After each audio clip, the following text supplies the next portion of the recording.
এদিকে ১৪ বছর পূর্তিতে এটিএন নিউজের সংবাদকর্মী, কলাকুশলী এবং কর্মকর্তা-কর্মচারীদের অভিনন্দন জানিয়েছেন রাষ্ট্রপতি মোহাম্মদ শাহাবুদ্দিন ও প্রধানমন্ত্রী শেখ হাসিনা।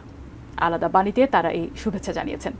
রাষ্ট্রপতি তার বাণীতে উল্লেখ করেন, এটিএন নিউজ এই ১৪ বছরে নিরপেক্ষ সংবাদ ও রুচিসম্পন্ন অনুষ্ঠানমালার মাধ্যমে জনগণের আস্থা অর্জনে সক্ষম হয়েছে। তরুণ প্রজন্মকে অপসংস্কৃতি থেকে রক্ষায় দেশীয় চ্যানেলগুলোকে সমাজ ব্যবস্থার সঙ্গে সামঞ্জস্যপূর্ণ ও বস্তুনিষ্ঠ অনুষ্ঠান প্রচারের আহ্বান জানান তিনি। অন্যদিকে প্রধানমন্ত্রী শেখ হাসিনা আশা করেন, ঐতিহ্য সমুন্নত রাখার পাশাপাশি জঙ্গিবাদ, সন্ত্রাসবাদ দমনে জনসচেতনতা তৈরিতে এটিএন নিউজ তাৎপর্যপূর্ণ অবদানের ধারাবাহিকতা বজায় রাখবে। তিনি প্রতিষ্ঠানটির উত্তরোত্তর সমৃদ্ধি কামনা করেন।